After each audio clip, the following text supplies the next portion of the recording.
Okay, yes.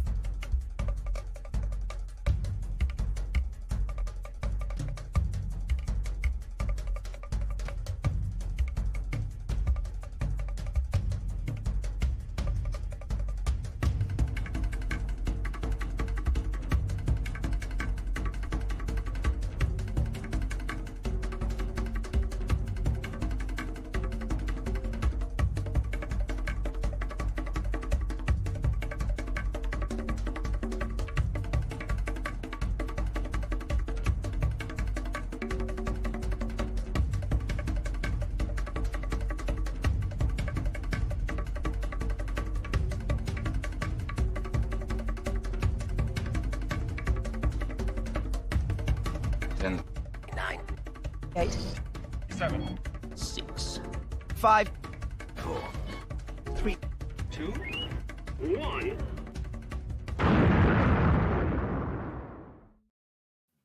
Boo! Hello. I love it. Boo. We Boo. are ready for another Halloween-themed episode. Boo and kitty cats. Look at them. Boo and kitty cats. And spider webs. Yay, this new Yeah. camera is great. I You can love see our outfits now. I'm very excited about this. Mm-hmm. I love it. Me too. Yay. See your shirt. Yeah. Wow. You're not just seeing like this and this. Yeah, more of a wide shot. Yeah. See more of the room as well. The studio. You see C-3PO popping out behind you. Mm-hmm. I like it. Me too. All right. So. All right. We've got a really awesome episode. Another one of those fun researchy ones. So Mhm. you guys get to learn a lot. We get to learn a lot. And we're excited. So should we go? Let's see. Yeah. Or who's watching right now? Let us know where you're from. Yeah. And in the meantime, Richard, I need you to speak. Speak. Okay. I'm going to turn me up. Hello? Hello? Okay, that's better. You're probably good. Test.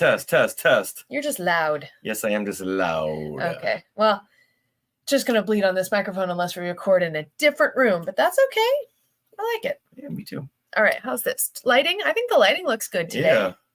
Yeah. I think we figured out this camera. Yes. Adding an addition to the notes. Frank, no. Yeah. Then you get to say it. Come on, Okay. sell it. You gotta sell it. But that doesn't make sense. Yes, it does. Makes total sense. Franken episode? Frankensode. Okay, there you go. See, we worked together. We worked it out without fighting. Okay. Oh. Whoa.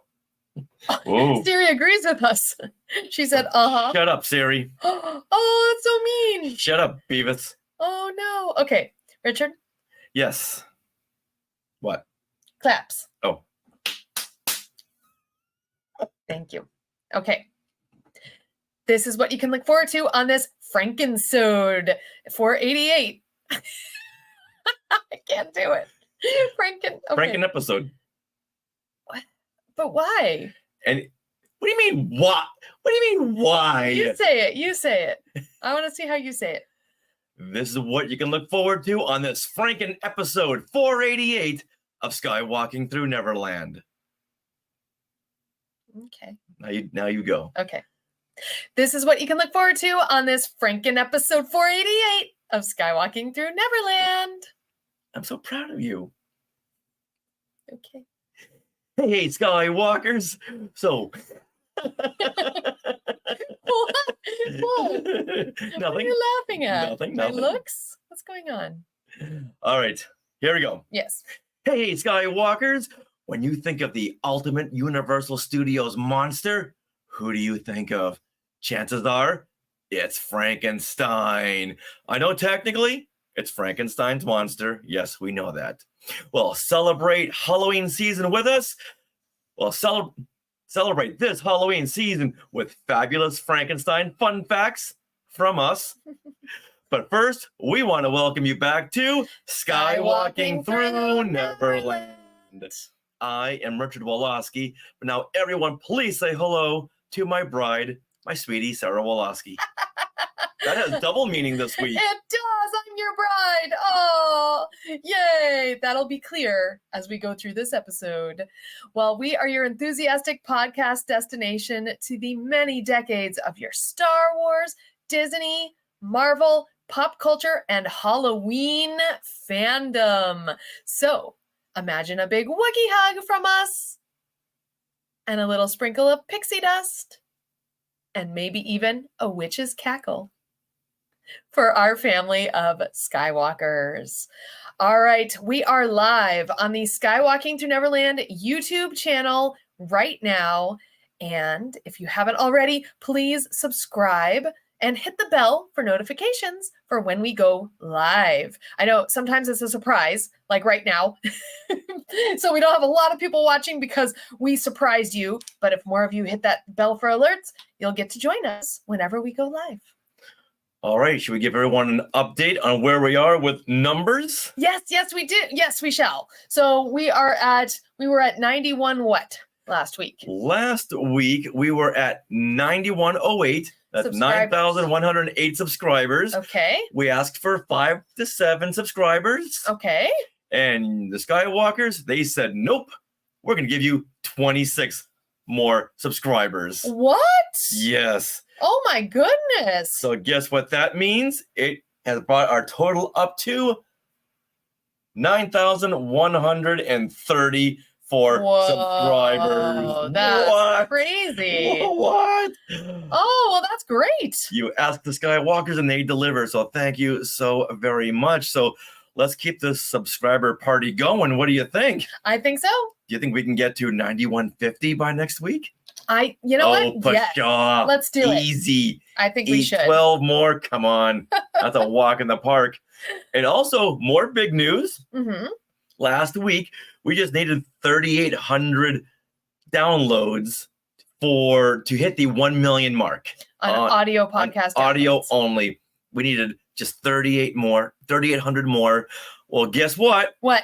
We surpassed the 1 million subscriber download mark. Yes, we did. Woohoo!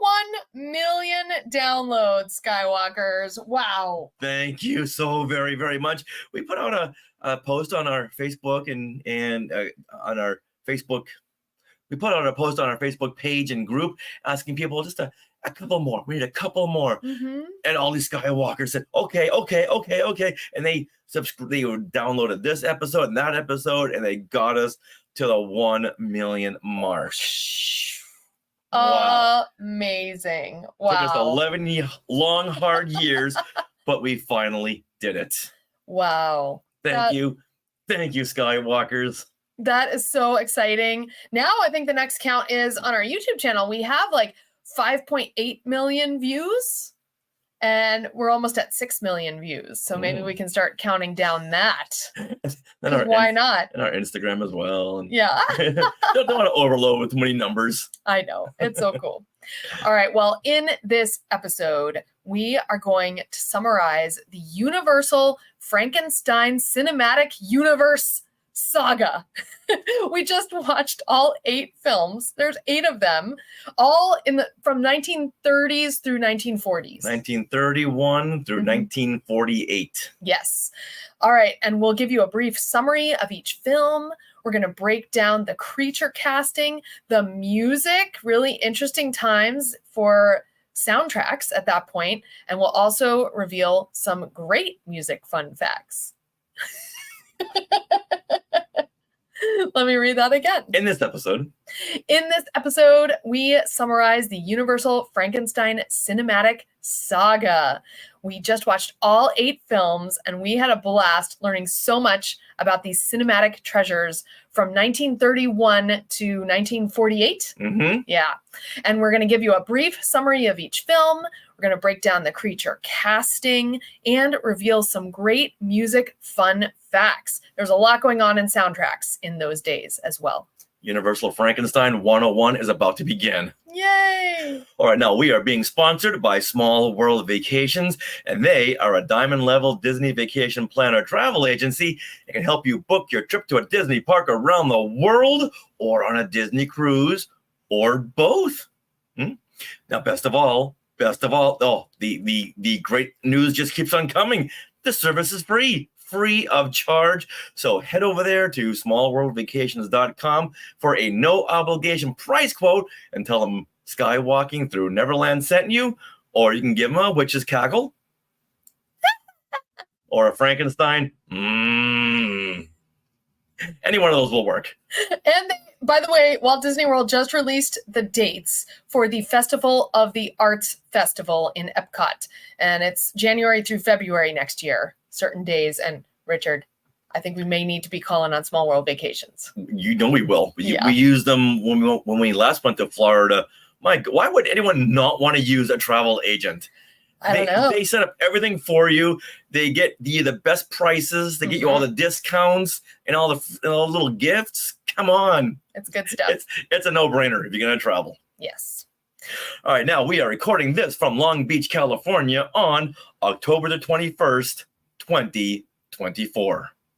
So, Richard, what happened today in Star Wars history? This is a very auspicious date. Now, since we have a big show coming up, let's make this part brief, okay? Okay. First of all, we want to wish our princess, Carrie Fisher, a happy 68th birthday. Yay. Oh, Carrie Fisher. Now Raise our lightsabers for Mhm. Carrie Fisher. Now, we did make a video as part of our Today in Star Wars History series. So for more on Carrie Fisher, go over there to our YouTube page. I posted it on our Facebook group. Go over there and check it out. And we had a lot of fun making that one because Carrie Fisher was very, very special. In fact, here she is with me posing. Look how happy we are. Look how happy we are. Oh, Truth be told, she had no idea I was standing there. It was over at the Writers Guild in Hollywood where she just did a panel, and I just snuck up behind her in front of mine and took a picture. oh my goodness. But if you didn't know any better, you'd think that we were together. Look how happy I am. That's the best picture. You know, it's funny. It looks like she's wearing kind of a little thing similar to mine, a little capelet. Doesn't it? Yeah. See? Yeah. Got a little capelet. Okay. Go Carrie Fisher. All right, and let's do one more. Okay. But this time it's what happened this week in our history. Yes. Our history. Well, we are celebrating our 15th wedding anniversary Mhm. this week on October the 25th. We will be celebrating our 15th anniversary. Here we are back in 2009 on October 25th. Yeah. We just gotten married and we got everyone together for a big group picture. There's me and you and the groomsmen and groom's sister and the bridesmaids and droids and stormtroopers. Yep. Awesome. We got this picture framed in our house. Yeah. And then let's see, we took some wedding photos over by El Dorado Park Mm-hmm. off a beautiful lake, having a quiet moment there with R2 looking on. Boy, I love that picture so much. That's nice. Yeah. All right, well, you know what, sweetie? Yeah. Happy anniversary. Happy anniversary. All right, so with that, let's continue our Halloween celebration with fabulous Frankenstein frightening fun facts from us. Great on the alliteration today. Thank I love you. it. And welcome, Adam. Hi, Adam. Yay. All right. And, Snippets Live. Hey, Snippets Live. Thank you. Putting together a variety show that has a live trivia segment. Well, Is this like a live show online or is it in person?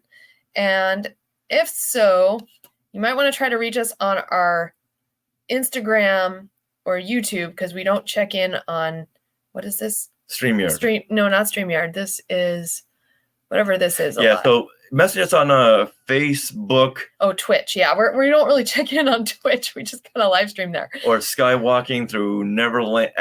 Share at skywalkingthrough-neverland.com. Yeah. Go and put that in the comments there. Okay. Thank So you. when you're talking trivia, we are so there. Yeah. So thanks for reaching out there, Snippets Live, and thank you, Adam, for joining in there. Yeah. The force is with you. Awesome. All right, are we ready? Oh, streaming. Okay. Oh, good. YouTube. Oh, good. Email. That works too. Oops. Okay, so we just dropped our email in there. So thank you. Okay. Cool. Yes, we are ready. All right. All right, here we go. Now, like most of you, we love watching scary movies and spooky shows around Halloween time. And after a recent visit to Universal Studios Hollywood, where we got some fun FaceTime with Frankenstein and the Bride of Frankenstein, we were on a Frankenstein high. And then Sarah ran to the gift shop and bought these little dolls. Of course. They like started the whole thing. Our run-ins with Frankenstein and Bride of Frankenstein at Universal is what propelled all of this right now. I think they know us. I know. Shout out to those performers. Because, what do you mean performers? Oh, okay. Yes. It's Frankenstein and the Bride of Frankenstein. So whenever we go back to Universal, they always walk into our videos and they always react to us and act to us like they know us. So I think after so many times, they recognize us as being big fans. But after that last time when the bride screamed in my ear, oh my God, and I went running away, look for it on our Instagram reel. That was the funniest thing. And right there, I was like, okay, we're like all best friends now. Yeah. We need to go on a double date. I would love it. Now, I haven't seen these Frankenstein films all the way through since I was a kid, and I was so excited to revisit them. As big of a fan as I am, honestly, I lost track of when these films came out, what the main plot was, and what the sequels were, because there were so many of them. Now, this is a perfect opportunity to watch them again and introduce you to the origins of Universal Studios Frankenstein films. Yeah, I had never seen these. The closest I got was knowing that Mel Brooks did the Young Frankenstein films. And I was like, I was never interested in watching that because I didn't know where it came from. Now, at this point, we've watched all the Frankensteins. I really want to see Young Frankenstein now. Still have not seen that film. We have to. But yeah, it's fascinating because, the first film was 1931. And as you watch them gradually, you go through 1948. And this is not the birth of cinema, but like it's in its infancy. It's growing. It's a toddler phase of cinema, I would say. So just that right there really delighted me as we were watching. But as we did watch these films this week, we learned so many fun facts that we now want to share with you, including revelations on the film scores. So cool. You were screeching. Oh, film music history right here. And we're going to go over that. We're going to go over each of the 8 films, which span those 17 years between 1931 to 1948. Now, as a little side note, 1929 was when celluloid to audio was invented. So this really is very beginning of sound films. Let's see. Oops, where'd I go? Okay. We're also going to see how these films connect with Disney and the monkeys. What? Just couldn't be more perfect for skywalking through Neverland. Yeah. All right. Another asterisk. Okay. Technically, there are only 7 films and 1 comedic capper to the Frankenstein saga. So by the end of our discussion here, you'll be able to hold your own in any Frankenstein conversation you're bound to have this Halloween season. Now, a lot of my friends try to talk about the Universal horror movies with me, and once again, I was so scattered, I didn't know them, so I would just walk away or start talking about hoojibs. Okay. Well, yeah, when we go to Universal, they're always talking about their Universal monster movies. And like, I know what the characters are and I know the names of people who played them in my head because it's just so ingrained in cinematic history, but I've never seen these films. But now we're going to organize them for you, the Skywalkers, and for us. Now, another asterisk, when we mention the release date of these films, those are for the wide opening in the US. Okay. And I say that because some films will be noted online as opening in December of the previous year. Okay. But that was just opening in one city, but the wide release was the next year. So did they do that where they just open it like in LA? Yeah, they'll open it like in New York mainly. Oh, okay. And like December of, let's say, arbitrarily 1944, but the wide opening is January 1945. Okay, that makes sense. So online it'll say 1944 when it's actually 1945. That's the wide release. Got it. So I don't want anyone to hear this and go, wait a minute, you're wrong on these release dates. believe me, when it comes to release dates, I know what I'm talking about, which is why we put this little asterisk in here. Side note. Yes, we're talking about the monkeys. Hey, we're the monkeys. Yes. Who's They were that? asking, as in, they were just wanting to clarify the monkeys. Oh, Yes. yes. Hey. Oh, boy, you must be new to us. Yeah. That's We awesome. talk Star Wars, Disney, Marvel, and the monkeys. Yeah. Hey, we're the monkeys. Okay. We talk more about the monkeys than the Marvel these days. Yeah, no kidding. Well, there haven't been many Marvel things out this Yeah, year. except for, yeah. Agatha. Yeah. Okay. All right. Yeah, I'll do that. So, after the enormous success of Dracula at the beginning of 1931, Universal knew it had to get out another horror film ASAP. So they purchased the film rights to John L. Balderston's stage adaptation of Peggy Webling's British stage adaptation of Mary Shelley's original novel. And all this leads to Frankenstein, which came out wide release November 21st, 1931. So in less than a year, they put this film together, got a script, shot it, got the sets, shot it, which we were in that stage. Yes, stage 12 at Universal Studios Yep. when they had one of the haunted horror mazes for their Halloween celebration. Yeah. Oh, Another reason we did this whole Yes. episode, because we had just been in that stage. it's like walking on spiritual, religious grounds there. Yeah. So shot, done, booked, everything. And then it was out November, less than a year. Mhm. All right, Richard. So This was the perfect Christmas movie, wasn't it? oh my God. Yeah, This of is course. Universal's Some dead children. Christmas of 1931 film. Right now, this film follows scientist Dr. Henry Frankenstein as he attempts to create life by assembling body parts of the recently deceased. Aided by his assistant, Fritz, Dr. Frankenstein succeeds in animating his creation, but the confused creature escapes into the countryside and begins to wreak havoc. With the town mob, Dr. Frankenstein searches for the monster, and when they eventually find him, they burn the windmill he's been hiding in and kill the creature. Do they really kill the creature? As far as audiences knew back in 1931, yeah, this was the end. All right. Well, we have to say, when Dr. Frankenstein makes the creature come to life with the help of lightning and a big storm, he goes, "It's alive! It's alive!" And this becomes a recurring catchphrase in all of the films. It's really fun. All right, now let's begin our fun facts with some info on the man behind the monster, Boris Karloff. Now, this was his 82nd film, Whoa. but Boris Karloff, that's not his real name. Oh. His real name is William Pratt. Huh. Yeah, so I mean, Boris Karloff, I don't know if it's because we've been hearing it all of our lives and we associate it with Frankenstein, but William Pratt just doesn't conjure up the creature. It doesn't say terror like Boris Karloff. I wonder why he changed his name. I guess just to have more of a ring to it, I suppose. Now, another iconic villain he played was the Grinch in What? Dr. Seuss's How the Grinch Stole Christmas. From the 60s? Yes, he voiced the Grinch as well as narrated the animated 1966 special, which he won a Grammy for Best Recording for Children. Oh my goodness. So Grammy Award-winning Boris Karloff. That's how we're Wow. going to call him each time we mention his name. Grammy-winning Boris Karloff. Not Sir Boris Karloff. No, they don't no. have those here, Mm-mm. but Grammy winning.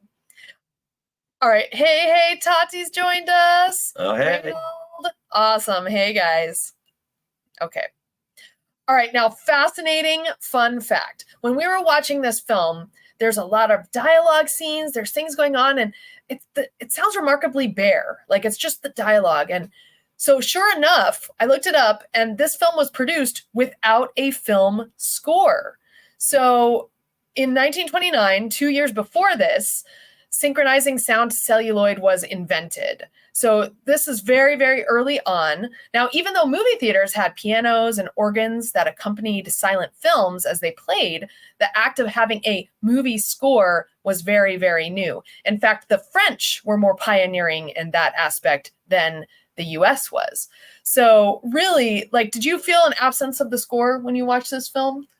I'm gonna say no, just because I'm more of a okay. visual person. Oh. So I'm watching the sets, I'm watching the cinematography, I'm watching Jack Pierce's makeup design on Frankenstein. So it wasn't until you mentioned it that I really noticed that, oh yeah, there's no soundtrack. The only thing you can hear are the wooden footsteps as the characters are walking across a stone floor, but how come it sounds like wood? Oh yeah, that's the set, the wooden sets.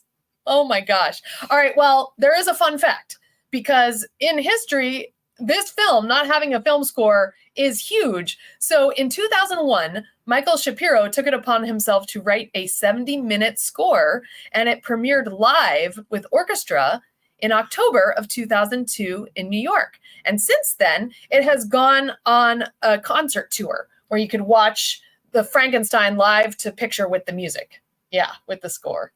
Oh, we need to see this. I know. We need to look it up. We need to see this so bad. Yeah. I don't know if they're doing this again, but I think it went to like 80 cities or something back in the early 2000s. Yeah. Wow. That would have been neat. Because this Universal Studios monster music is just so iconic that Kevin Kiner used it for Grand Admiral Thrawn and Rebels. You hear that Dracula organ. Yep. All right, we need to look this up. Now I so want to see a Universal Studios monster concert. Me too.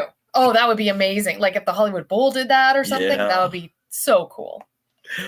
All right. All right, another fun fact. You done with your music fun facts? Absolutely, yeah. All right, now, there was no rating since Frankenstein came out during the pre-code era where states themselves regulated what they deemed was appropriate. So there was no PG, R, G. So it was up to each state to say what was appropriate and what was not.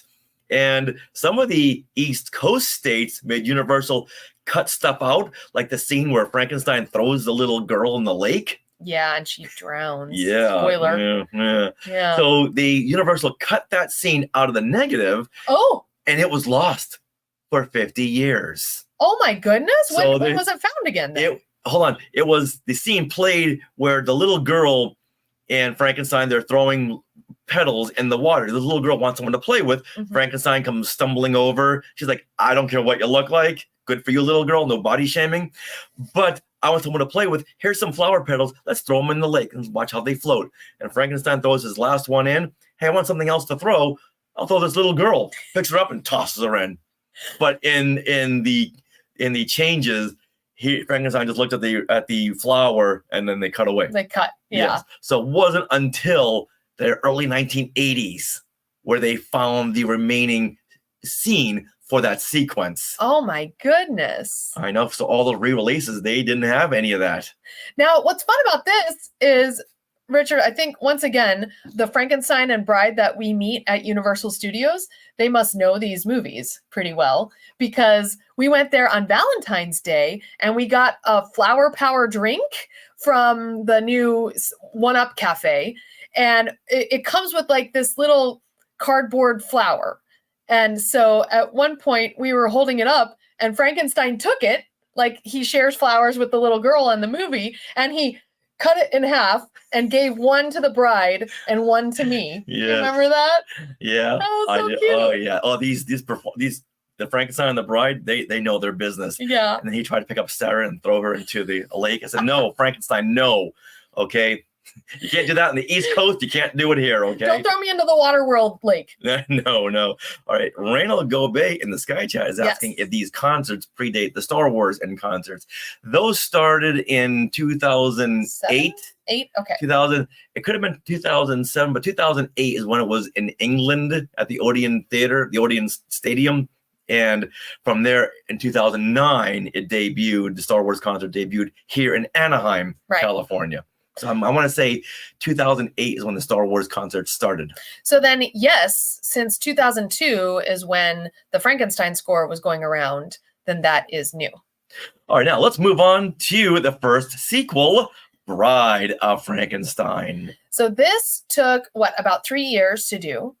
And this came out April 20th, 1935. All right, so what is that, 3 years? 4 years? Yes. Mm-hmm. Yeah, this is 1931, 1935. 4 years later. Yeah. All right, so Bride of Frankenstein, this story takes place immediately after the events of Frankenstein. It once again follows Dr. Henry Frankenstein as he prepares to marry his beloved Elizabeth. Now, after his old mentor, Dr. Pretorius, orders the monster to kidnap Elizabeth, Henry reluctantly agrees to help in creating another monster. They are successful in the bride creation, but when she rejects the monster, it brings the laboratory crashing down. Frankenstein does not like rejection. No, poor I don't guy. think any of us do. No. Now, this title, Bride of Frankenstein, really has a double meaning, since it can refer to the wedding of Dr. Frankenstein and the creation of the mate for Frankenstein. Yes. Now, Elsa Lanchester, she's got 2 roles in this film. Not only does she play the bride, but she also plays Mary Shelley in the opening scene. Yeah, it's like a wraparound scene in which Mary Shelley is telling the story of the Bride of Frankenstein. I thought that was so cool. It's And very meta. it's set in 1816 or whenever Mary Shelley was around. It's like that early Georgian period. Mhm. So yeah, it's so cool. And there she is, Elsa Lanchester. And fun fact, if you don't know who Elsa Lanchester is, do you remember Katie Nana from Mary Poppins? The very first nanny that, she quits right out the gate.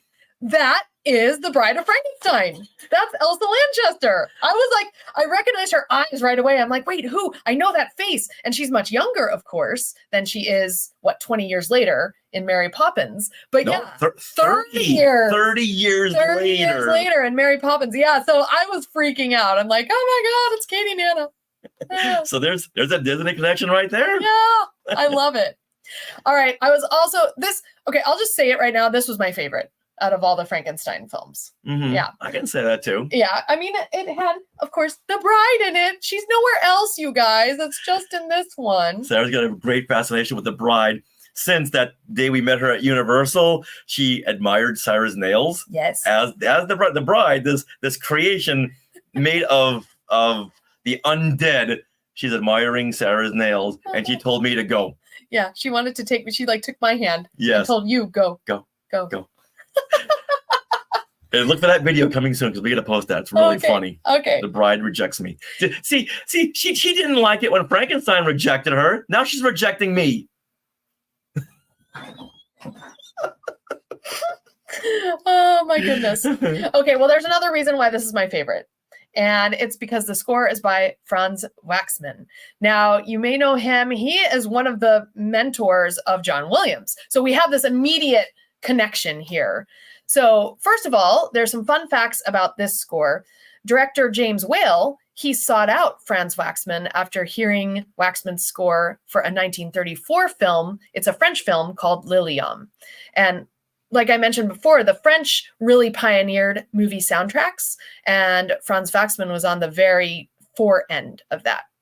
Now, because of this score and how good it was, Universal offered Waxman a contract for head of music for Universal.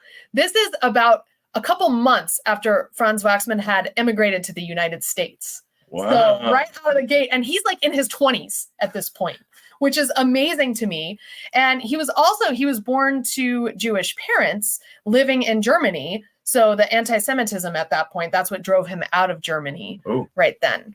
So it worked out very, very well.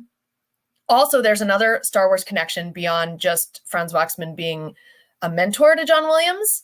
John Williams, when he was in his 20s, worked under Franz Waxman. Whoa. Yeah. Whoa. He was an orchestrator and for their film music. Also, he worked under Alfred Newman and Dmitri Tiomkin as well. But Franz Waxman was one of them. So I thought that was really cool. And I found this, what is it called when you have a script to like a radio program? Teleplay? Kind of, yeah. So basically, I found this script online that was to a 1950 radio program, and it was an interview with Franz Waxman. And in the announcement that he was coming on the radio, the announcer said, "With the coming of summer, Franz Waxman's name can often be found as conductor in the famous Hollywood Bowl." So he was also a Hollywood Bowl composer, or a Hollywood Bowl conductor, as well as John Williams. So John Williams followed in his footsteps. Wow. Isn't that neat? So when we have John Williams on the show, gonna ask him about that. Yes, absolutely. You want to hear all about your music? Let's talk about this Franz Waxman guy. Yeah. Okay, so that's my score notes for this. And yes, the score is really, really exciting.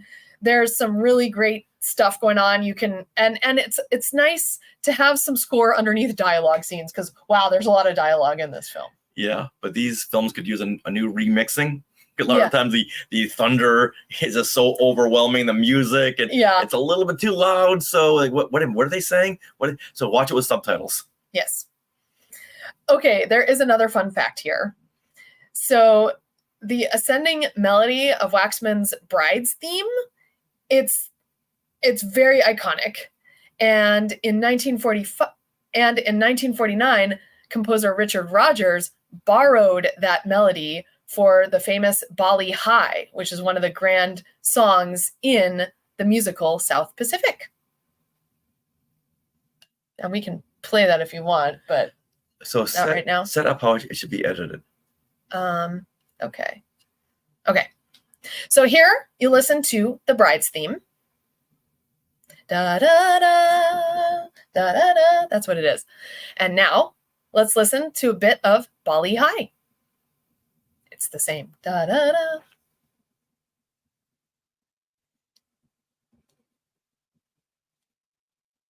It's very short.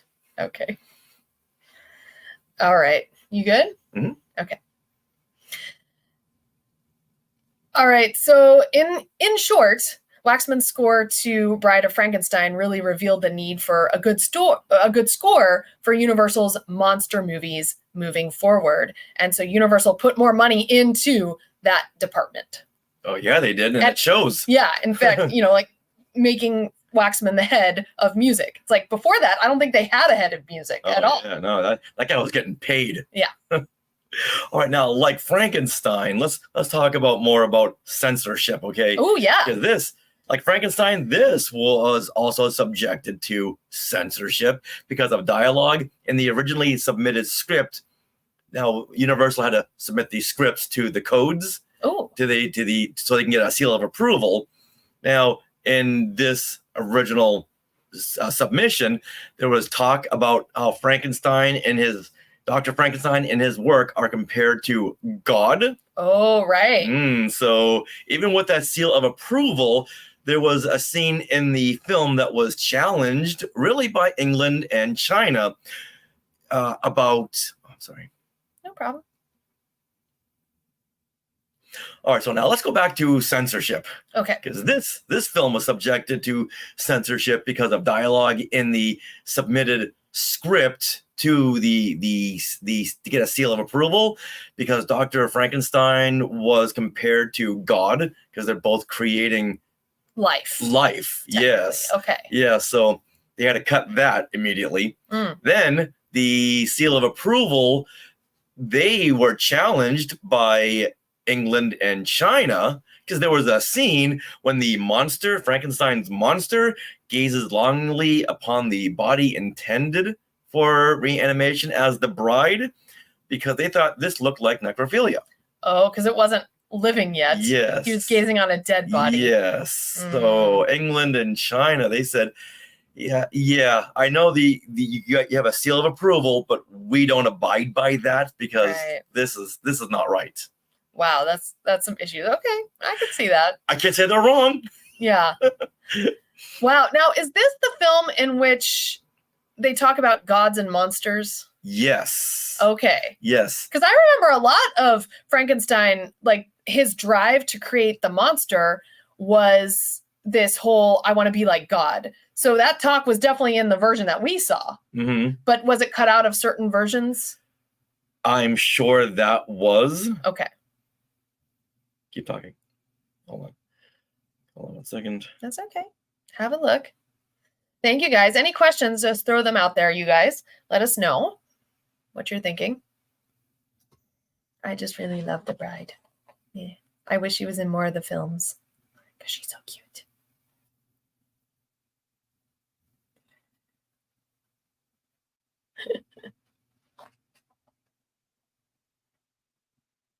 Oh, should I not ask that question? Okay. Okay, moving on. Okay. All right, the next film, the third film in the Frankenstein franchise, is The Son of Frankenstein, which came out January 13th, 1939. So another 4 years, 5 years. Yeah, because they want to get these scripts just right. Mm-hmm. They knew that this was their cash cow, so they really wanted to get these films exactly right for the directors and for the actors. Okay. Now, this film follows Dr. Henry Frankenstein's son, Baron Wolf von Frankenstein, Oh, you got to say it. Baron Wolf von Frankenstein. who returns to his father's castle with his wife Elsa and their son Peter. Also living within the castle is Igor, a hunchback whose neck was broken in an unsuccessful hanging attempt. Wolf Frankenstein, or as you say, Wolf Frankenstein. discovers the remains of the monster and tries to save his family's name by resurrecting the creature to prove his father was correct in the name of science. As things go sideways, as they always do, Igor is killed by, Wolf Frankenstein. and in a rage, the monster destroys the laboratory and is kicked in a sulfur pit beneath the laboratory. Is he dead this time? Chances are no. Now, this is the third and final film for Boris Karloff as the monster. And he only portrayed him again for an appearance on the TV show Route 66 and an all-star baseball game. Okay. How awesome is this? Mhm, And I wonder what position he played on the field. all of them. All-star baseball game. There's Frankenstein.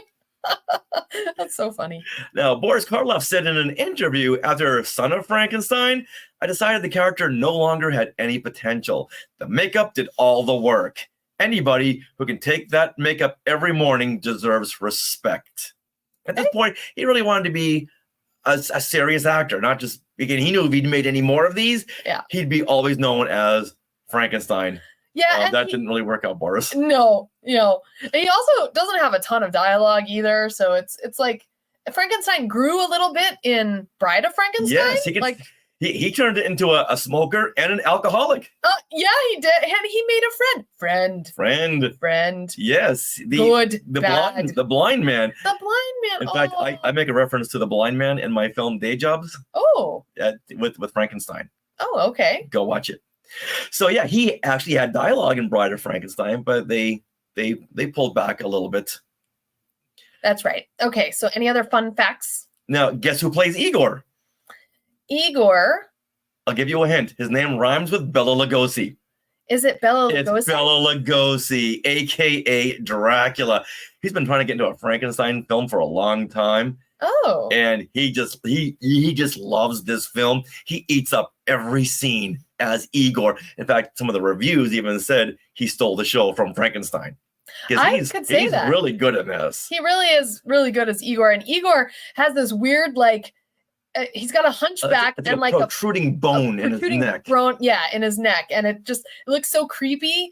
It's like creepy enough to be creepy, but not bad enough to be like, oh, I can't look at you. You know? Yeah. It's almost there though. Yeah, it's the makeup job by Jack Pierce is phenomenal. Yeah. Now the son in Son of Frankenstein, guess who plays that part of a 4 to 5 year old little boy? This is 1938, 1939. Okay. Well, we have a Disney connection, everyone. It is Donnie Dunagan, the voice of Bambi. Oh my goodness. And he is this little kid, and you can hear it every now and then. It's like, oh wait, that's Bambi. Yeah. And when you watch it, it's like, why is he yelling during all of his scenes? Because the director kept saying, hey, Donnie, we can't hear you. Oh. So speak up. So he ended up just yelling out all of his lines. He said later on when he watched it, like, I sound ridiculous. Now, truth be told, I had met Donnie at a convention back in 2018, and I said, "Hey, we have this Disney Star Wars podcast. Love to have you on." He's like, "Yeah, sure. Count me in. I'll be there." Yeah, it's 7 years later. You tried to email. Back and forth and back and forth. So we're trying to get Donnie on the show, but don't think that's going to happen. So you got some more music fun facts. Yes, this is another one of those seminal music moments here. So the score for this film was composed by Frank Skinner and Hans Salter. And these two basically go on to score all of Universal's monster movies from now on. So Skinner, at this point, was a staff composer at Universal. Salter is the orchestrator for this film. And according to the liner notes for the score, the duo set the tone, literally and figuratively, for all horror film scores to come from Universal. And this partly is because up until 1938, the American Federation of Musicians allowed the reuse of any music in the studio library for any studio film. So they weren't required to put together a new soundtrack for any film. So elements of this score can be heard in many Universal horror pictures in this decade.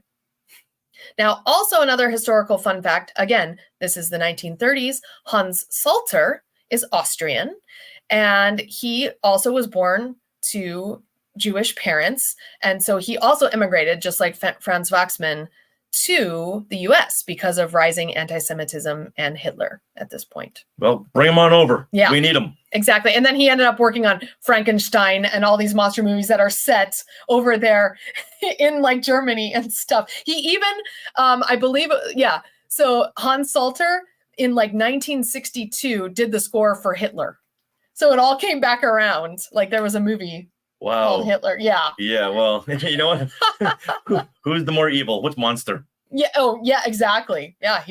They wanted him because he did all the monster music. And then later on in the following Universal horror films, you can hear bits of soundtracks just kind of meshed into each other.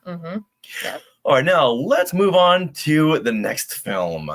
This is the fourth film in the Frankenstein franchise, and this is The Ghost of Frankenstein. And this came out March 13th, 1942. Ooh, we're into the 1940s now. Awesome. Another like 4 years. Yeah, they really wanted to get these movies right. Okay, the 40, 41, 42? 3 years. Yeah. Yeah. Okay, wow. So in this movie, the monster and Igor are chased out of town. They go to another small town to encourage the younger son of Dr. Frankenstein, named Ludwig, to continue his father's experiments so that Igor can exact revenge against his enemies. Then have his brain transplanted into the monster's skull. So the monster would have Igor's brain. Okay. Interesting. Wow. So all right. the experiment is put forward, placing Igor's mind into that of the monster, where he then finds himself blind. Uh-oh. I'm not sure why that happened. No. This monster attacks Ludwig's assistant, which leads to the destruction of their lab, trapping them in its wreckage, and once again killing them all. What? Or does it? Yeah, these movies have very abrupt endings. It literally is the climactic moment. Everyone dies, and then roll credits. Well, they show like the long shot of the crumbling laboratory or castle. Yeah. But what don't you see? The bodies. No. So there's a perfect in for the next sequel. Plus, they make it clear, like, all these doctors are studying Frankenstein, and his body is like supercharged with lightning so that it literally can't die. He has like 100 lifetimes within his body with this supercharged lightning. Yeah. Yeah. Interesting fun facts. All right, so what do we have to learn about this film? All right, now this one starts the game of what monster actor will step into the part of Frankenstein. Ah, okay. So this time around, Lon Chaney Jr. wins the part of Frankenstein. Wait a minute, doesn't he also play the Wolfman? He plays the Wolfman. He played the Wolfman a year earlier and then went on to Frankenstein. And he also played the Mummy in 3 films. So rotating all these horror actors who's under makeup. Like you said earlier, like Boris Karloff said earlier, the makeup does all the work. All right, and here's our monkey connection. Oh, yay! Lon Chaney Jr. appeared in the Monkees episode Monkeys in a Ghost Town. Is this the one they filmed like in that little town they use for westerns? Yes, so the monkeys roll into town and their car runs out of gas. Yes. And they're kidnapped by Lon Chaney Jr. and the actor Len something or other who plays Jerry Seinfeld's uncle in the show Seinfeld. Wow. But yeah, there's Lon Chaney Jr. And as a kid, I knew that it was the Wolfman, but I thought this man seems kind of schlubby to be the Wolfman, but I wasn't thinking that this is 30 years after he played the Wolfman. Right. Yeah. It's kind of like Elsa Lanchester. Yeah, exactly. Katie Nana. Yes. It's like she's not going to play Mary Poppins anymore, but she'll play Katie Nana. And the Monkees always had a huge interest in these Universal horror movies, because you'll see in every other show they're playing Dracula or the Wolfman or Frankenstein. So this time they got an actual actor from the Universal horror movies, Lon Chaney Jr., to be in a Monkees episode. That's really cool. Yeah, there's another Monkees connection coming up in just a little bit. Snippets Live has a little snippet he wants to share, or she. I think they even showed part of the making of that episode in that unofficial Monkees movie from 2000. Do you know of an unofficial Monkees movie? There's been a couple of them. Which is this? The hey, it's the Monkees. That was like in 2001 or 2. Huh. I know I saw that, but I don't recall that scene. I don't know. Okay, hold on. Pardon me. Okay. It was called Daydream Believers. Yes. Did you see that? Yeah, I did see that. It was a good movie. Okay. And it was about 75% correct. But I'll need to go back, and I don't remember them with this scene, but that's intriguing. And no, we have not seen a 1981 Frankenstein movie. Let's put more on our list. Yeah, there's so many Frankenstein movies. Okay. But we're focusing on just the Universal Frankenstein films. From this period, which is fascinating. Okay, so the Ghost of Frankenstein composer. Let's try that again. Okay. All right, another fact. The Ghost of Frankenstein composer. Another fun fact. All right, another fun fact. The Ghost of Frankenstein composer is Hans Salter. Go Hans. And I talked about him. He was the Austrian who composed the score. All right, now let's move on to the 5th Frankenstein film, and this is Frankenstein Meets the Wolfman. This came out March 12th, 1943. Oh, only a year after The Ghost of Frankenstein. Actually, one day less of a year. Yeah, oh geez. Oh my goodness. Well, this is the 5th Frankenstein film, and it is also a sequel to The Wolfman. And having watched it, yes, it's definitely more of a sequel to The Wolfman than any kind of Frankenstein film. So now in this film, Larry Talbot is brought back to life. He was the Wolfman, and he is seeking a way to return to his death to escape this werewolf curse. Talbot meets with Gypsy Maleva, who advises him that the only way to stay dead is to confer with Dr. Frankenstein. But the doctor is long dead, but his equipment is in working condition, miraculously. Talbot then attempts to have his life sucked from his body and transferred into Frankenstein's monster. They continue to work with Talbot's doctor, Dr. Mannering, who begins the experiment but decides to fulfill his scientific curiosity to see the monster at full strength and revives him. The experiment coincides on the night of a full moon, of course, leading Talbot to transform yet again as the Wolfman. When the equipment malfunctions, he and the monster escape their restraints. They engage in an epic fight until they are both swept away in the flood that results when a local innkeeper blows up a dam and destroys Castle Frankenstein. But are they dead? The end? Who knows? Do you want to do this again, but read it as Wolfman? Oh. Do you want to do it? Yes, I do. Okay, fine. All right, there's a little bit of a glitch in the audio, so we're going to do this again, okay? So now, this film is a sequel to The Wolfman. Even though it's a Frankenstein film, it's a sequel to The Wolfman. Don't make any sense of that. Now, in this film, Larry Talbot is brought back to life and is seeking a way to return to his death to escape his werewolf curse. Talbot meets with Gypsy Maleva, who advises him that the only way to stay dead is to confer with Dr. Frankenstein. The doctor is long dead, but his equipment is in working condition. Talbot then attempts to have his life sucked from his body and transferred into Frankenstein's monster. They continue work with Talbot's doctor, Dr. Mannering, who begins the experiment but decides to fulfill his scientific curiosity to see the monster at full strength and revives him. That comes out of nowhere. Yeah. The experiment coincides on the night of the full moon, leading Talbot to transform yet again as the Wolfman. When the equipment malfunctions, he and the monster escape their restraints. They engage in an epic fight until they are both swept away in the flood that results when a local innkeeper blows up a dam to destroy Castle Frankenstein. The end. But as we've Did seen, they all die? Nope. Even though we see the water is flowing and the castle is like crumbling, it's just a long shot. Yeah. Who knows what happens to these bodies? Yeah, they could have gotten away in an escape pod. They maybe they're good swimmers. Maybe they swam away. Chances are it's the latter. Yeah. Because spoiler alert, they do survive.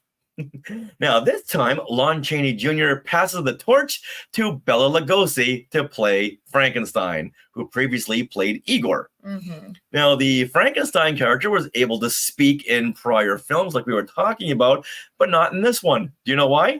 Why? Because following a preview screening, audiences laughed hysterically when they heard Bela Lugosi speak in his Hungarian accent. Oh no! So all of a sudden, Frankenstein sounded like Dracula. Yes, and the executive said, "Let's go back to the editing room and cut out all the dialogue scenes." Oh. Yeah, and in my opinion, I think we both agree on this that he was not the best Frankenstein. No.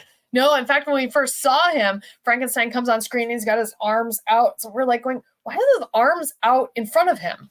I was very confused. You were confused. Do you know why? Why? Because all the dialogue that pertained to him being blind was cut out. And he was supposed to be blind, and we never knew that. Yeah, he walks with his arms stretched out, like how you normally see Frankenstein, arms stretched out, and he's lumbering. That's because he was blind. Poor Frankenstein. Wow. Well, poor audiences. Yeah, that too. Tell us what's going on here. Mm.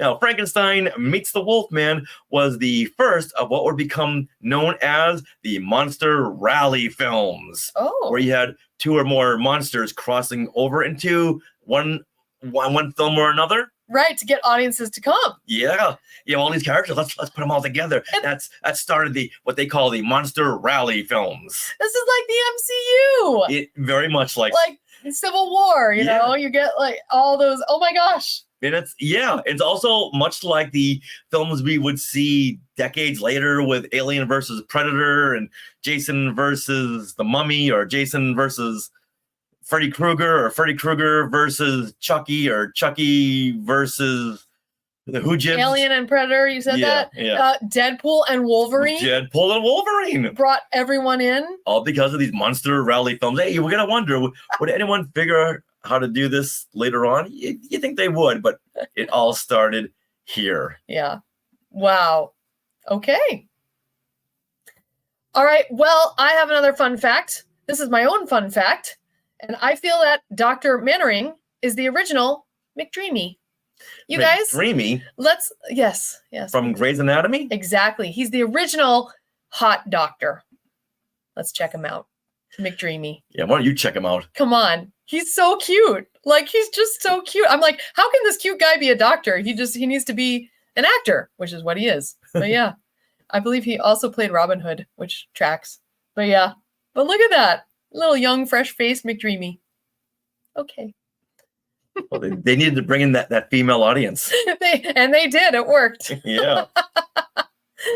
Okay. Now, this film, Frankenstein Meets the Wolfman. Now, once again, this was put together in less than a year, right? Mhm. Which means your post-production is like about 2 weeks. And so Hans Salter composed some of this music, but also patchworked the soundtrack together from previous films. In fact, this practice of putting together previous music into one score came to be known as saltering in the business. That's funny. Yeah. I never knew that Isn't before. that cool? I learned that fun fact in my research. It's like, oh, we got to salter this. Saltering. That's so cute. It is. All right, now let's move on to The House of Frankenstein. Okay. And this came out February 16th, 1945. And if you're keeping track, this is the 6th film. And also 2 years after the previous one. Yes. So we have a little more time. Yes. So here, you wouldn't know it.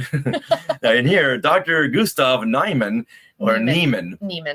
Now in this film, Dr. Gustav Niemann escapes from prison and promises to create a new body for his assistant, Daniel. They revive Dracula, but after realizing the police are after the Dark Prince, they push his coffin into the daylight, which kills him. The two doctors, along with a woman they saved from an abusive relationship named Ilonka, move on to the ruins of Castle Frankenstein, where they find the body of Frankenstein's monster and Larry, aka the Wolfman. Now, Niemann promises to cure Talbot of his werewolf curse, but secretly plots to revive the monster instead. Later, Talbot, as the Wolfman, attacks and kills Ilonka, but not before she manages to shoot and kill Talbot with a silver bullet. Daniel blames Dr. Niemann and turns on him. The monster intervenes, throwing Daniel out the window and carries the half-conscious Niemann outside, where the villagers chase them into the marshes. There, both the monster and Niemann get caught in quicksand and sink to their deaths. Really? Probably not. So who do we have Dracula in this one for a little bit. We've got the Wolfman, Frankenstein's monster. Yeah, and all three of these. And the mad scientist. Okay. Yeah. Wow. Yeah, so they're just piling. It's like now it's more like Infinity War. Just keep on tossing people in. Yeah. They really is following in the footsteps, or previously the MCU is following in these footsteps, or any of these films like that. Wow. I've always loved crossovers. When I saw these on TV where one character meets another character, I was all over that. Now in this film, Boris Karloff returns to the franchise, but this time to play Dr. Gustav Niemann. Okay. Now the original director knew that Boris Karloff was going to be in this film, but I forgot the fun fact, never mind. And David Carradine plays Dracula. Who's David Carradine? He's the father of Keith Carradine and Robert Carradine. Robert Carradine, you probably know from Revenge of the Nerds. Okay. And I've always known Robert Carradine. I've always been a big Robert Carradine fan, but I just didn't know who his father was. Okay. Because all these Carradines kept getting mixed up. Who's Keith? Who's Robert? Who's David? But to know that Robert Carradine's father was Dracula, that's exciting. Okay. Now, Glenn Strange, he takes on the role of Frankenstein and does a brilliant job of it. I think he and Boris Karloff are neck and neck. They're both really good in this role. So the props department, they had to build a panic button for Glenn Strange to use in case he was suffocating under the makeup during those scenes where they had heavy vapor on set. Oh my goodness. Yeah, so I make that a big red button because I'll need to press that. Wow, I wonder how many times he ended up pressing it. In my research, it didn't say. Okay. But I'm sure quite a few times. Okay. All right. Score. You ready? Score. Right. For House of Frankenstein. Again, Hans Salter composed this score. And most of this score was written specifically for this film, as opposed to some of those other films that we talked about that were patchworked from older musical cues or saltered. Now, this is fun. There was an interview with Hans Salter in 1994. This is shortly before his death. He just turned 98 in 1994. And Salter said about this specific score, they didn't give you much time in those days. I don't think I had more than maybe 2 weeks. I didn't get much sleep when I worked on it. Wow. And as we know, let's see, as Michael Giacchino had 4 weeks to do the score for not Rise of Skywalker. Rogue One. And that was considered like super short to be able to write and put it together with an orchestra and everything. Well, even So- John Williams didn't have that much time in writing when composing the music for Star Wars. He did that in March. The movie came out in May. Figured they would need at least a month to lock everything into place. So he probably had like 3 to 4 weeks. Yeah, indeed. All right. Now, I found some liner notes on the 1995 version of the House of Frankenstein soundtrack. This is fascinating. So here's direct from the liner notes. In what appears to have been a reckless house cleaning operation, Universal's old horror scores were trashed by Universal. Those later chosen for re-recording had to be painstakingly reconstructed by film composers John Morgan and William Stromberg from 3-line piano reductions unearthed elsewhere, including at Hans Salter's home. So this score was painstakingly recreated from that and re-recorded in 1994. So the soundtrack, if you have that soundtrack, that was recorded in 94. No originals of the original score from 1945 remain. Oh my goodness. Yeah. Yeah. The film studios back then, they didn't keep great notes. They didn't keep these things hermetically sealed so they'd be protected from the elements. They would just churn out film after film after film because the average American went to the cinema 3 times a week. They wanted new stuff all the time.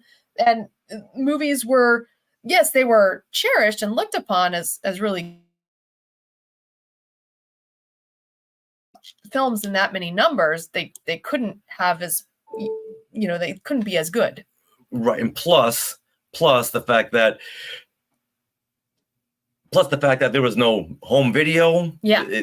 Re-releasing them where it was few and far between. There was no soundtrack. No streaming. So yeah, back then it was like, we're going to show the film. We may show it again later on in a double bill. Other than that, it doesn't really matter about the quality of the film. A lot of these film screenings were so scratched up. Oh yeah. I've seen footage of, I don't know who got it, but they would record audiences during some of these double bills of horror movies, and the screen was just trashed. The print was like, how do you know what's going on? Yeah. Wow.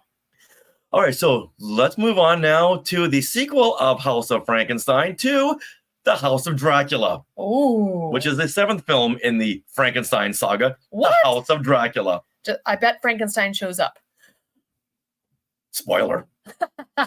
Now, this came out December 7th, 1945, and once again, a big Christmas time release for Universal Studios. This was 8 months from The House of Frankenstein. Yeah, they were churning these out. Now, in this film, so at the castle home of Dr. Franz Edelman,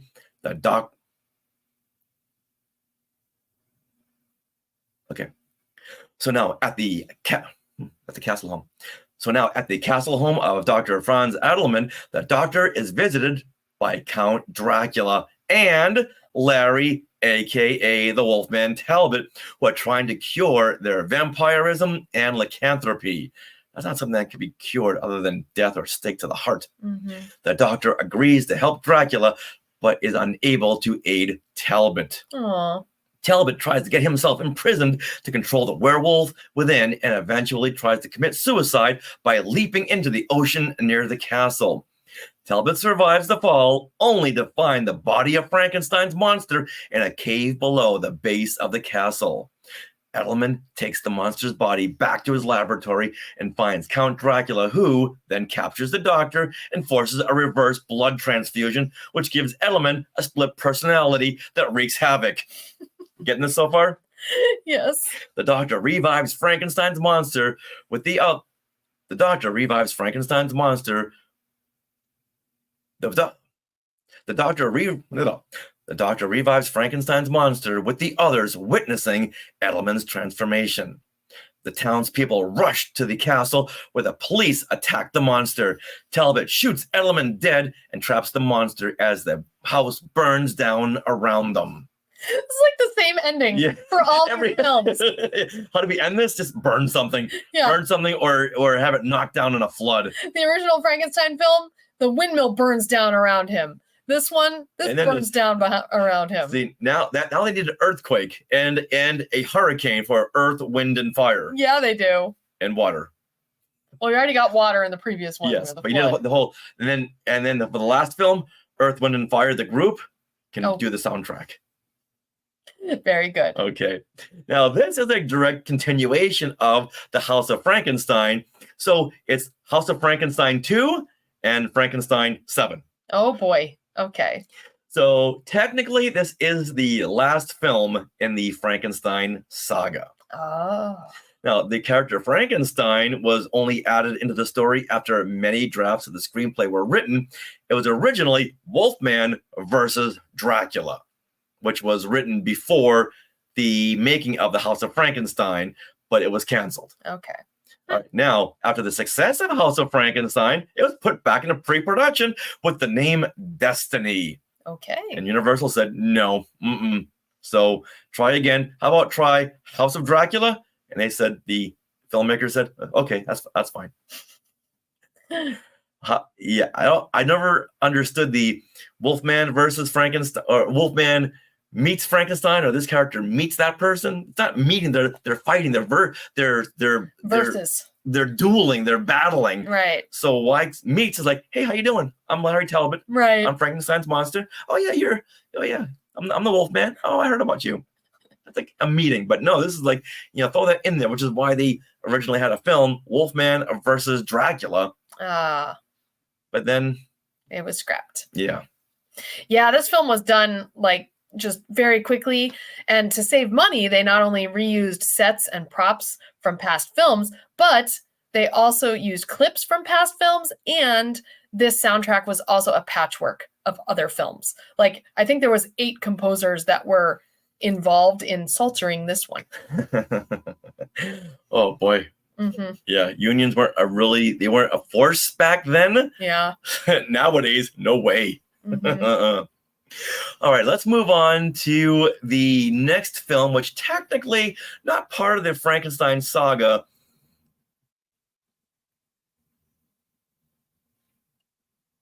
All right, now let's move on to the next film, which technically is not part of the Frankenstein saga, but it stars Frankenstein, so we have to include it. And this is Abbott and Costello Meet Frankenstein. This came out June of 1948. So this was the time where movie audiences wanted to move on. They had their fix of horror films, but Universal had all these characters and we want to use them for something, so let's start integrating them into comedies. This is the kind of stuff that Boris Karloff did not want to do. He said, I don't want Frankenstein to ever become a joke. And now Frankenstein's a joke. This is what he was trying to stay away from. Yeah. But you know what? Universal had to make some money. So they thought, let's put these 2 comedians up against these monster movie characters. I mean, it kind of makes sense. Abbott and Costello had made a name for themselves. Oh, big! They were huge, huge stars. They were like comedy gods back then. Mm-hmm. And they don't just meet Frankenstein, but they all battle Frankenstein and more. They should have been called Frankenstein, Abbott and Costello versus the Monsters. Oh, now there's a title. That's a good title. Thank you. Now, in this one, 2 railway baggage handlers make a mistake as they move a pair of crates belonging to the House of Horrors Museum. The museum's director demands that Wilbur and his friend Chick, Abbott and Costello, deliver them personally so that the crates can be inspected for insurance purposes. Larry, the Wolfman Talbot, tries to warn Chick and Wilbur that where am I?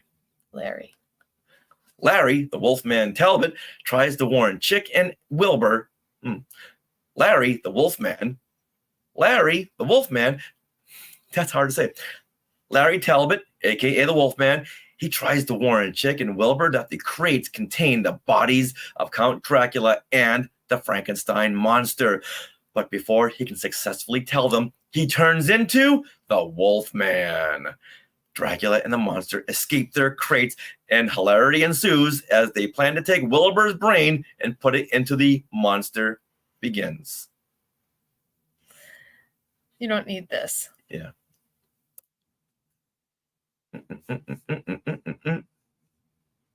As they plan. Where did I leave off here? But before. But before he can successfully tell them, he turns into the Wolfman. Dracula and the monster escape their crates, and hilarity ensues as they plan to take Wilbur's brain and put it into the monster. In the end, all the monsters perish until Universal needs them again. Till they go into the parks. Yeah. Are you down here? So we'll need you over there at Universal Studios. Yeah. Go on over. Now, in this film, Lon Chaney Jr. returns to play the Wolfman, Bela Lugosi returns to play Dracula, and Glenn Strange is the monster. Nice. And in the end, we hear a very familiar voice voicing the Invisible Man. Who is it? It's Vincent Price. Whoa. Yeah, you may know him from the Brady Bunch or a lot of other Universal horror movies. That's amazing. Now this, I know him from the soundtrack, not the soundtrack. to Thriller. Michael, yeah, Thriller. Yeah. That's where I first learned who he was. That's so cute. I know. Now, this film heavily inspired the Monkees episode Monstrous Monkeys Mash. Yes. Monstrous Monkey Mash. Yes. And this is the TV episode. Now, this film heavily inspired the Monkees episode Monstrous Monkey Mash. Now, my brain's starting to. That's okay. Now, this film heavily inspired the Monkees episode Monstrous Monkey Mash. And this is the episode that I mentioned every Halloween season because this is our tradition. Every Halloween morning, we've got to watch this episode. Yeah. But I haven't seen this Abbott and Costello Meet Frankenstein in years. And having watched it again, it's like, wait a minute. This is like Monstrous Monkey Mash. Taking the brain out of Peter Tork and put it into the monster this time. Taking the brain out of Costello and put it into the monster.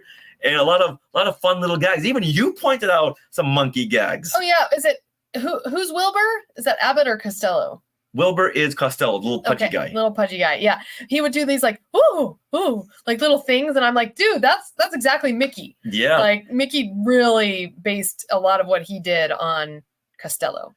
And looking into the lens. Yeah, Looking right to the audience. Mm-hmm. I love that. Yeah. Now, this film cemented my love of Universal horror films. Oh. Previously, I had a love-hate relationship with these films. I loved the monsters, but hated watching the films because they were so slow. They see that. Forever. There's like a lot of dialogue in between all of this. And as a kid, get to the monsters. So I would leave the TV on, and my mom would say, okay, the monsters are on again. And 30 seconds later, I'd go back to playing in my room. But then I loved watching them alongside Abbott and Costello, because now there was some funny business, some slapstick, and they were in it more. It wasn't just exposition. Now we had a lot of monster screen time. And I just loved watching this to get my monster fix. In fact, this movie also inspired me to write a screenplay 20 so years ago called Cyber Wars, where I had two monsters meet. And a lot of the bits were taken from this Abbott and Costello Meet Frankenstein. I think that was the last time I watched it. It was like 1998. Wow. Yeah, I can go find that screenplay because a lot of it was very heavily inspired by this movie. This movie just really did a lot for me.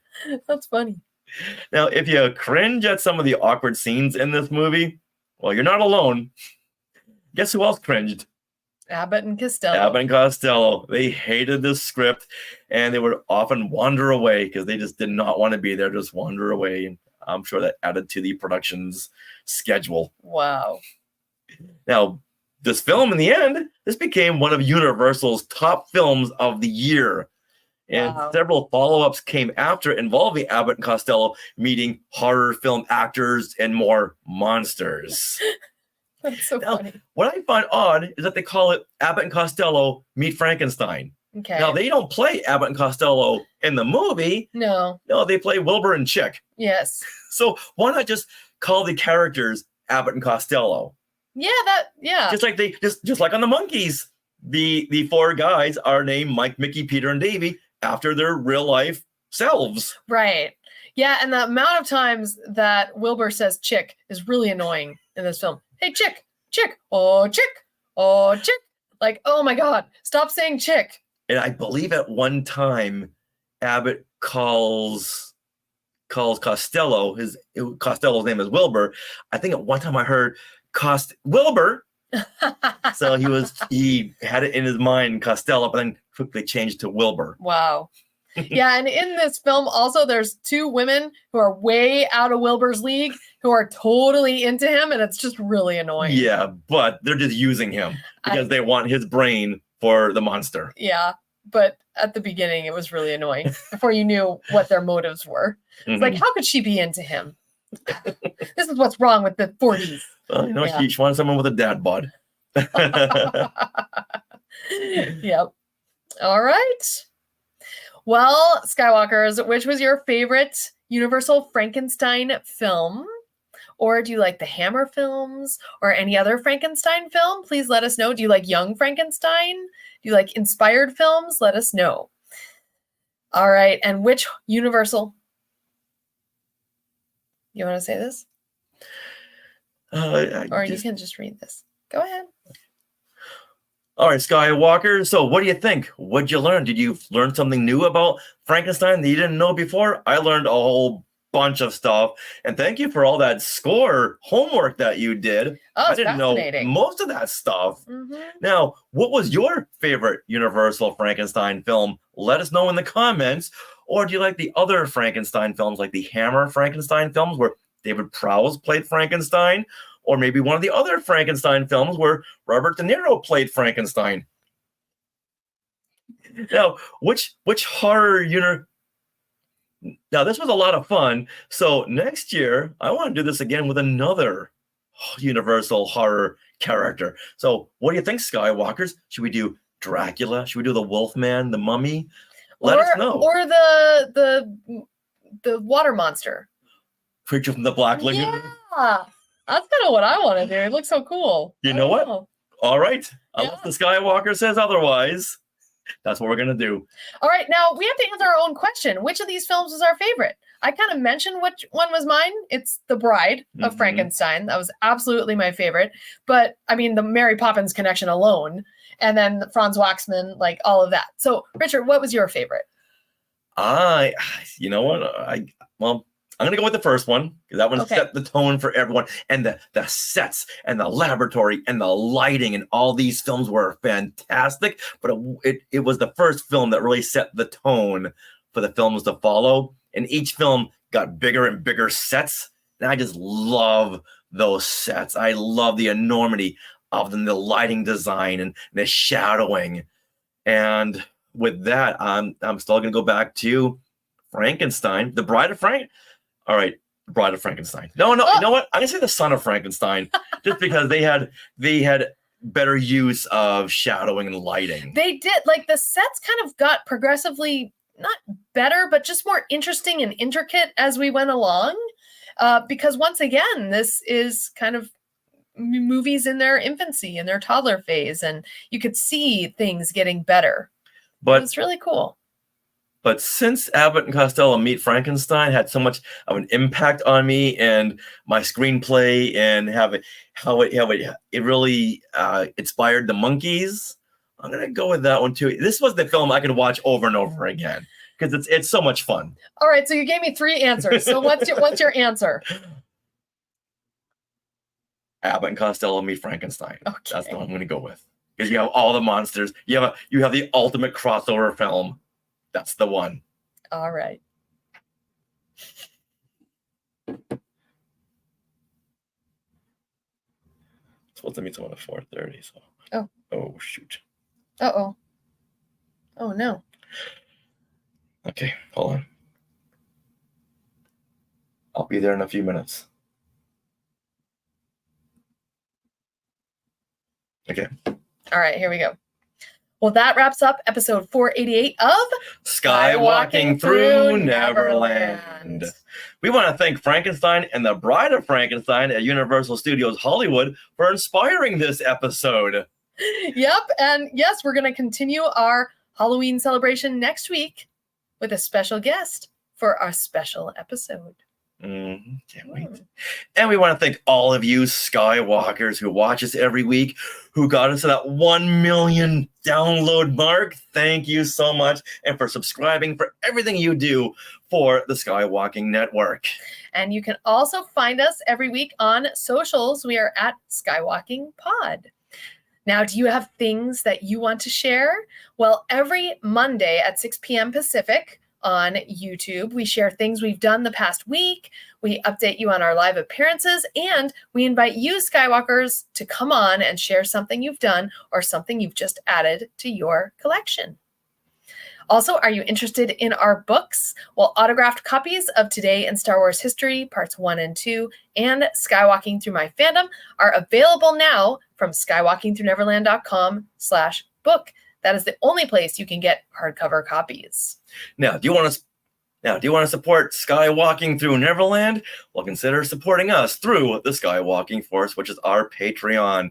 The Skywalking Force has access to bonus content in the form of our Zoom discussions on the past Disney Plus shows and the current Disney Plus shows like Agatha All Along. This bonus content begins at only $5 a month, so head to skywalkingforce.com and have a look at the options. We also want to give a profound thank you to those of you who are already part of the Skywalking Force. Now, we also want to thank our sponsor, Small World Vacations, for their continued support. Thinking of a trip to a Disney park and or a Disney cruise, where you can fill out a Get a Quote form at smallworldvacations.com today. Their vacation planning service is free of charge, so check them out and tell them Skywalking Through Neverland sent you. Now, we are part of the Skywalking Network, where you can find other great shows like Talking Apes, The Max Effects Podcast, the Neverland Clubhouse, Totally Tell Me Everything, Star Warsologies, and the YouTube shows Collectopolis and Today in Star Wars History. Now, don't forget to stick around for bloopers and other fun bits that didn't make it into the show. And always remember, Neverland on Alderaan. All right, everyone. I gotta run, but I need your help outside. Oh, okay. All right. All it. Bye, everyone. We gotta go. We gotta meet someone. Okay, thanks.